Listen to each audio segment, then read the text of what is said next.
Hey everybody, welcome back to our neck of the woods. So this video is going to be spray foaming the garage.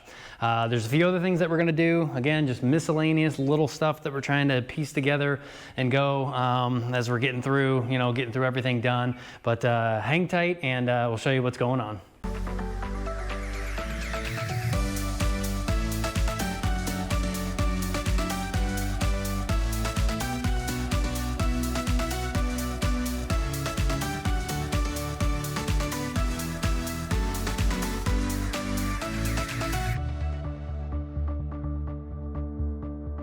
Okay, so as you're gonna see up in the video today, we're just masticing all of the outside of the house, all the major huge cracks, cutting back all of the spray foam on the outside where we're masticing so we can get rid of the bubbles that where it's squirting out, and hopefully we can get that sprayer soon. But today, Aaron and I just got the garage all cleaned up. All of the sills and all of the blocking vacuumed out because they are scheduled to be here tomorrow morning. Leaving the shop around 7:30 a.m. So they should be here at like 8 a.m. to spray foam. So fingers crossed that happens. Now, as Aaron and I are cleaning up the garage, something came in the mail from FedEx. Totally forgot that I ordered them. I've already opened one, already installed one, but our outside garage lighting showed up. This is probably the first thing that I've ordered that actually came in only like 2 days. So just to give you a quick idea what they look like, that's I guess the company. And we looked back and forth on several companies and we just couldn't find what we wanted. One light that was in particular has been kicked back month after month after month on being out of stock, and I cannot find it anywhere. The SKU and the company only pop up on wayfair.com, and again, it's been 2 months of backlaying that we just can't get that light in. So we went ahead and picked this one. Again, I've already got one installed, so I won't bore you with the install real quick or keep you waiting. So it's a 3-part light or 3 light bulb light. We did go ahead and get the LED bulbs, and they are the 2700 Kelvin. This is a piece of glass here. The bottom's open. I think just taking this off, this kind of sits there and can move just in case, I guess, for wind, or so gravity, I guess, is always pointing it straight up and down. I can't get it to tighten up anymore. But again, this is glass. The housing is actually plastic, so it looks like it's a bronzy type metal, I guess, where the edges have some bronze showing through, but it is actually all plastic. Now, that's probably a good thing because it'll never rust. It will pretty much last a lifetime. And the sun is actually always over there to the south. So the sun will pretty much never see these except, I guess, in the summer months where it sets now over there, because before it was setting over there. But it will get some sunlight, so we'll see if they fade or anything. But if they do, it won't be hard to just pull the glass out and hit it with some sort of Rust-Oleum or something, plastic spray. It just won't have that gold tint to it anymore unless we sand it a little bit. But I think they look nice. This is not permanent. I just went ahead and used some drywall screws for right now to light it up tonight to see how it looks.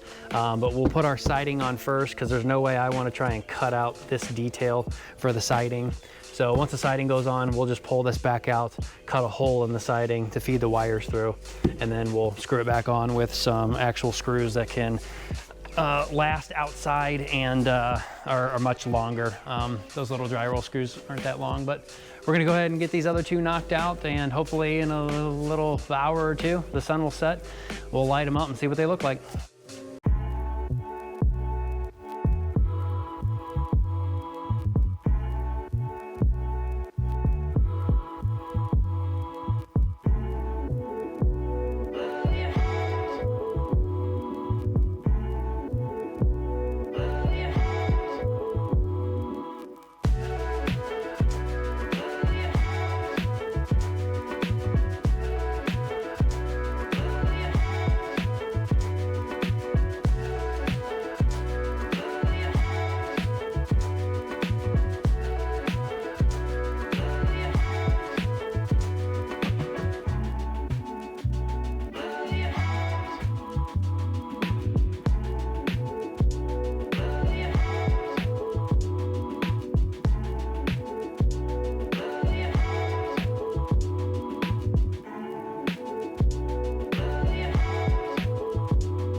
All right, moment of truth.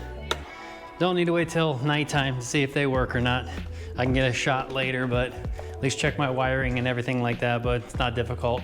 I use the pinch connector for the grounds to crush them all together, and then just wire ties for the blacks and the whites. So they look awesome. That's a good color too. I don't know how well it shows up on camera, but to be able to have a 2700 Kelvin instead of a 3000, it's a very orange looking color. So that'll do quite nicely out here. It will be interesting to see tonight though. I don't know if it's a full moon or anything. So if it's not, then this will be very bright out here. But like I said, those are 2700 Kelvin LED, so they should last forever. We do have some extras. The only other thing I have to do though is I used the laser level the other night to drill all the holes the same spot, but then it didn't dawn on me that you have to mount it obviously up and down level too. So I can either measure up with a tape measure, or when it gets real dark out, put the laser level back on the ladder out there, see where it casts a line on all of these, and then I can just move it up or down. Pretty simple. So hope you guys enjoy that as much as I do, because it looks awesome.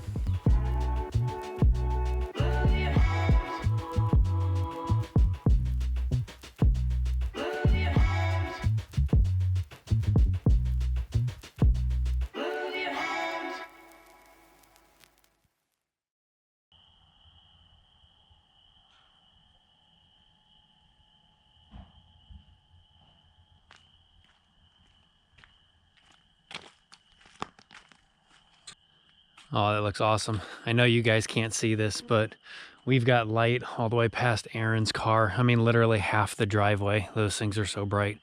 Again, it's not really showing up on camera here, but I'm not even joking. Again, these lights all the way back. There's Aaron's car right there maybe, and you can see all the way up to the front of the gate with the lights up there. It's almost daylight out halfway through the driveway. We can see everything out here. That is absolutely perfect for 3 of those bulbs per light and have 3 total. That's awesome.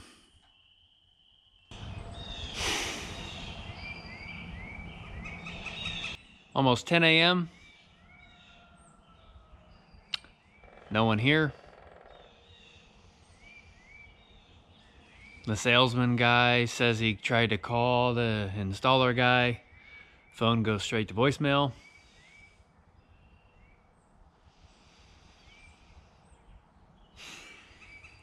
All right, so they made it. They're starting to spray now. Looks like he is keeping the depth appropriate to not go over that 7.5 inches. And obviously we're not gonna cut that back on the walls. So looks like it's turning out okay. Looks like they're taking their time though to get it right, because again, if you ever watched open cell spray foam, I believe when they're doing it, it just expands so fast and rapidly that you gotta be careful. So the closed cell expands very slowly, a little bit easier to work with, I think. But I'll try to get some shots in there. I can't get too close. I do have a mask, but I don't want to get too close because I can kind of smell it. I don't know if I've ever told you guys this, but a year ago, March 23rd, I lost my smell and my taste to COVID. I get little hints of things every now and again. Sometimes I can smell chemicals, but they all smell kind of the same. Like I know something's kind of there, but I can't tell you what it is. Like I used to love the smell of bleach from being a swimmer, and now bleach smells completely different. It just smells like any other cleaner, and it's not strong. It's just something that I don't like because I don't know what it is. But I don't know, it's weird. Every now and again I'll get a taste too. Usually I just like sugar, so I can't tell you that what it is. Like if I'm eating something sugary, like a piece of candy, I can't tell you that it's strawberry or anything like that, but I can tell that I'm eating sugar because it's sweet. I believe that's working part of your brain, not your tongue. I don't know, but how many of you out there have lost your smell and taste to COVID, and can anyone beat me? I am over 1 year again, March 23rd, 2020. And I lost it for 2 weeks back in November of 2019. So I think it might have hit me harder losing my smell and taste permanently because I got it twice. And yes, I know COVID wasn't here in November in 2019, but let's face it, I work in the emergency department, and we weren't even told about it until I think the very beginning of January. So it 100% could have been around sooner.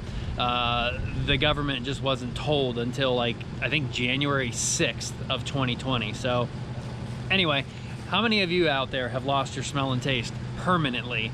Or how long did it take for you guys to get it back?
Well, they're done.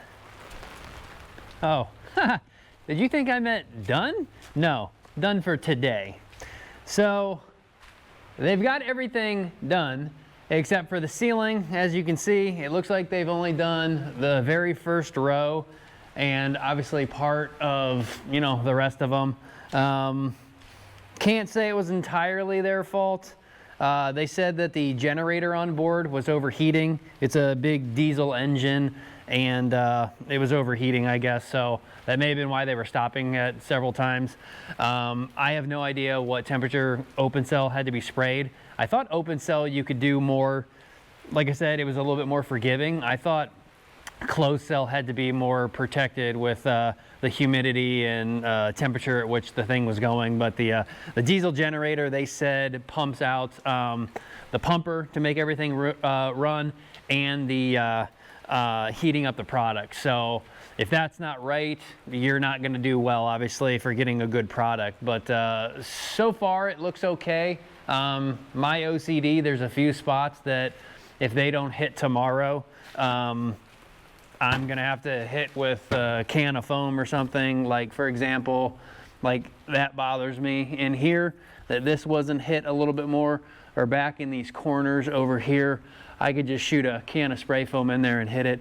It's not like the product's separating from the wood, but I'll have to measure that out and see what that thickness is, because obviously right here where my finger's at, this is darn near flush with the wall.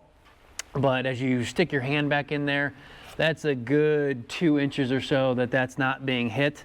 But again, 7.5 inches minus 2 inches, that's probably still foamed enough. But to spend a couple bucks with a can of spray foam and hit some gaps like that probably won't be too difficult. But for them, it probably is, because when you spray that open cell on, it expands so fast and so hard that I think you can't really be precise with it. But I can definitely smell something. Their rules are to stay out for 24 hours. I know there's something in the air. I can't tell what it is, but they're like, you can't get any more open than this. So it's not like we're doing this inside of the house where fresh air is not coming in. So I'm not that worried about it. But this is the first time that I've seen open cell. It is light, and it is, I mean, it is super, super soft. You can definitely, like the videos say, you can put your finger right through there and open that up. Now, I cannot do that with the closed cell or with the can foam. That can foam has to be more closed cell properties. It is very, very rock hard. It's very rigid, stiff. It's got a way harder skin on the outside than this stuff. So I would definitely go ahead and say that can foam is closed while open is open. This stuff is rated, another name for open cell is half-pound foam. I believe that's a cubic foot of foam. So a foot by a foot by a foot weighs a half of a pound, while closed cell weighs 2 pounds. So way denser, way stronger, structural actually to a house, because if you're putting in 2 pounds within a cavity like that, you really stiffen up that wall assembly. This will stiffen it up slightly, but nothing like closed cell. But for me, not really worried about that due to the fact that we've got 2x8 walls and they're already stiff, plus with all of the blocking. But this stuff is way, way, way lighter and softer than what I had thought. But you can definitely see what I was talking about and how I feel a lot more comfortable with them not shaving the foam back. It's a little bit more airy, I would say, than the closed cell can foam, but you can see air bubbles popping out like right there. You guys may not be able to see it, but you can see an air bubble tried to open up, but the skin didn't pop. It blew up like a balloon, but then kind of deflated, but it still left that bubble there. So if I were to drop a piece of water on there, it'd be interesting to see if the water would actually soak in through the skin side, as opposed to this side back here. I mean, that is very, very, very airy. That is way open. So hopefully, again, this acts as a vapor retarder / vapor barrier, and he did not spray it all in each cavity just in one hit. So what's the good thing about that is every time you spray open and stop, you form a little bit of a skin. Spray again, form another layer of skin. So it's almost like, again, while we may be doing open cell here, it's almost like I got several layers of like a retarder or a barrier on there to help with that outside closed cell poly ISO on the Zip R. So fingers crossed, we don't have any moisture issues. Once the drywall goes up, I'll never know. But I guess maybe if I could do some sort of probe or check the humidity of the lumber, I guess, out here with my little humidity tool that I can poke in the wood and see it. If it shows me moisture, I guess that may give me a telltale sign, but fingers crossed we'll be okay. But again, if I just noticed another spot like right there, that corner right in there, that definitely needs hit with some foam. So, because that is going way down, probably more than 3 inches towards the Zip R. So I wanna clean up a few spots here, but overall it does not look bad. I think it's going to be very well insulated, soundproof. Again, at 5 or 6 inches of open cell, at 3.5 R per inch, we're looking anywhere from an R19 to an R21. So that would rival 3 inches of closed cell at an R21. So they are equal. So again, to hit an R20 something or 19 plus the R6 and the zip paneling on the outside, I think this garage is going to be very well insulated, and I think we'll be good to go. So hang tight. They said they'd be back first thing in the morning. Fingers crossed that happens. All they have to do is spray the rest of that decking, and they're gonna obviously clean everything up, get all the overspray for what they can off the studs, which it looks like the one guy already did. He's got his little saw out, which made all this flat, and yeah, because there's pieces everywhere, so he went ahead and did that. But the majority of the cavity all up in here, that has not been shaven, so I think we're definitely safer. But again, I'll see you guys back tomorrow morning. Wish me luck. Hey, so real quick, your guys' comments have been pouring in lately, and you guys got some awesome suggestions. But one thing I wanted to go over real quick, the RV is going away when we finish the house. As soon as we can get out of the RV, we are selling it. It was an expensive RV. It was brand new when we bought it. And real quick, if you guys have never bought RVs before, they're kind of a ripoff. It's funny that you look up a year, make, and model of an RV, and when you go there, they all say that the retail from the manufacturer is $60,000. But every single dealer sells the RV at discount for like $49,000. And that $49,000 is literally with every dealership. So it's like all the dealerships kind of like are in it together, being like, we'll sell it for 49, we'll say it's 60 from the manufacturer, but really it's 49. So don't walk into an RV dealership and be like, oh, I'm getting an $11,000 discount. No. 49 is retail. I don't care what the manufacturer says on the website, and I don't care what the little for sale sign that they hang up in the RV says. 49 is 49. So negotiate from there. Don't think you can't negotiate or you're not gonna negotiate because they're starting at 60. But anyway, the RV is going away. But someone had an awesome suggestion that instead of moving that little box for the plug inside of the garage, that we actually install it out here. And that's a good suggestion because one day that box out here could plug in and a generator. Now, I do have 2 generators out in the garage or in the shed. One of them is only 3,500 watt and the other one is 9,500 startup, but it's only 7,000 running. Now, it does run the RV. When we first moved out here, that actually was running the RV for about a week and a half. It sucked because it sucks gas like no tomorrow. But it is cool that it has remote start. So at nighttime, I was having the remote start by my bed, and to try and save on gas when we didn't need the TV or anything, we could actually go out the window, click the generator to shut off.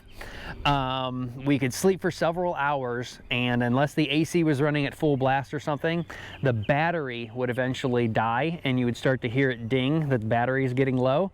You'd reach back out, hit the remote start, and it'd fire back up. So we could probably still use that for the house. The only problem again with that generator being 7,000 watt running is it's only running on 30 amps. So there's not a lot in the house that we could designate to that. My father-in-law does the same thing. He has a Honda generator. I believe it's 10,000 watt running. So he's probably got it hooked up to a, I would say at least a 50 amp, which I think that would be the absolute minimum that you would want to do for a house. But like I said, I've already got the generator. It's a very good one. It is very loud, but what I was thinking about doing with it, actually, so it's 7,500 running and 9,500 peak when it starts up. So I do like it. It was only about 600 bucks or so, but that is a lot of power. Unfortunately, again, it maxes out at 30 amps. So again, not a lot to run. But maybe I'll sell that one day and upgrade to, like, say, that Honda 10,000. But what I was thinking of is maybe underneath of the porch, building like a dog house around it, kinda. So not only would the porch decking help with snow and anything falling on it, but if I built another little like dog house or little roof over it, I could leave it constantly sitting outside, have access underneath of the porch. It would plug into the RV thing that we move it, if we move it out here like suggested, to the outside of the house. And then if the power ever goes out and we're home, just grab my little clicker, go ahead and click it, and fires up and it's running. So again, thank you all for those suggestions. You guys really bring stuff to light that I either am not thinking about at the time or maybe I won't ever think about. So again, thank you all for that. All right, everybody, they're done. They got the ceiling knocked out. They did a pretty good job cleaning up. They did a lot more papering than I thought they were gonna do. I thought they'd just do the windows really, but they did the lights and that whole back wall, and they really went to town on that, even the floor. There's just a few little crumbs that I can pick up real quick with the sweeper, but it looks like a job well done to me. Like I said, there's a few spots that I'm gonna hit with a can of spray foam. Probably won't even use 10% of a whole can, so it's not really that big of a deal. Just again, my OCD kicking in. Although they did scare me a little bit. This wall right here, as you can see, it's very wavy, like right there. That's a good like 5 inches or so. And then here's maybe a good 2.5 inches or so. And I'm like, that wall is not even close to being filled out. I'm gonna have to tell them to redo that. And then it dawned on me, that's a 2x12 wall. So for them to have spray foam all the way back to here, that's probably over 6 inches right there. So that's more than enough. Yesterday I didn't show these. That's the headers done. And there's no problem with them shaving the headers because obviously that's on the bottom. So there should be a skin on the front side, the back side. And I actually cut the zip paneling off on that header for the coming down on that header. So the foam on that panel, I think that's a 2x12 or 2x14 header. The foam's actually cut back, so the OSB is directly nailed to the header, and then the foam sits inward, touching the 2x8s up there. So there's no break really in the thermal bridging and all going on, because that's all now foamed in that header. So that's awesome. Now, as for some cool updates, I know in the last video I was like, the wait begins, but actually we're gonna get pretty busy here, which is awesome. So the day they came out here, I got an email and it said my rock wool insulation showed up at Menards. I swear I picked delivery, but maybe I didn't. I'm gonna have to call them and find out, because for the garage, I was originally planning to do the garage. So I wanted like 64 rolls of insulation. Now again, that is an R30 insulation, so 7.5 inches per 4 foot, and they can only stuff 4 bundles or 4 panels in each bundle. So you only get 16 feet of insulation because the stuff is so thick. So I was just gonna do the walls, put up the vapor retarder, do the roof, and need 64. Well, Menards forced me to purchase 80 bundles. So I was like, that's fine, the extra will go into the house. Well, now that we're not doing the garage walls, I kind of tried to redo the math here, and I'm actually gonna need more than 80 rolls to do the ceiling in the garage, plus what I need inside of the house. So hopefully I don't have to purchase another 80 when I only need, like, let's say 20. I think that's ridiculous to force me to go from 64 to 80, but it is what it is. But they're all waiting at Menards for me. Hopefully they're on pallets. Hopefully there's a lot of bundles per pallet, or they double stack them, because let's face it, if I use my truck, I'm only getting 1 pallet in the truck and 3 on my car trailer. Even though my car trailer's 18 feet, with the wheel wells, you can't put 2 pallets side by side. You can put 2 in the front and then I think 2 or 3 in the back. Well, if that's a lot of pallets for 80 bundles, that's gonna take me forever to go and get, which is gonna suck, because a Penske truck, like a large size that I had to use for the Fox blocks, that's like 200 something a day. And I could just have them deliver it and completely delete the headache for hopefully not more than $200, but we'll see, I'll give them a call. And then yesterday, got another email from Menards. My ceiling is here. That literally took the day that I posted the last video with having to wait on everything. I think that was like on Monday or something, or maybe Tuesday. It's Friday right now. The metal roofing's already here. The way that I bought that stuff is the garage is a little over 28 feet. So I bought 14-foot 4 inches panels. So we're gonna have 6 to 8 inches or so of overlap on the panels. And obviously they're 12 long. So I bought 24 panels, and they showed up to Menards with the screws that I ordered, again, within like 4 days. So that's insane. So this next video that we do is probably gonna turn into basically completely finishing the garage. I'm gonna figure out how to get the metal panels here, which will probably be my trailer. Hopefully when I go there, I'll talk to them about delivery of the insulation. And then we can probably go to Menards today and actually purchase the drywall. So the game plan is to probably start the drywall up on the very top, put the metal roof up, insulate on the top, and then we can work our way down with the drywall. So I've got to figure out what sort of mini scissor lift they can back up in here and drop into the garage, and I can use that lift to drive around in here to put the paneling and the drywall up. Definitely going to need a hand though, because 14-foot paneling and maybe 14 or 12-foot long pieces of drywall, I'm not going to be able to handle by myself. So if I'm on one end of the lift and Aaron or my dad's on the other, we can quickly get that knocked out. But that is the next step. So hopefully in the next videos, that's what you guys see. Again, I'm going to go there, purchase it now. So thanks if everyone was crossing their fingers and wishing that we could get a project going, because that's a lot of stuff to do. Finishing out this garage with everything readily available at Menards and everything ready to be picked up is awesome. So we're gonna knock this out. The garage doors, I will either go back to Home Depot and do that quote, or I did do a local company. Unfortunately, the local company was about $500 more than Home Depot, but they are local, so maybe I'll give them a call and find out an ETA on our garage doors.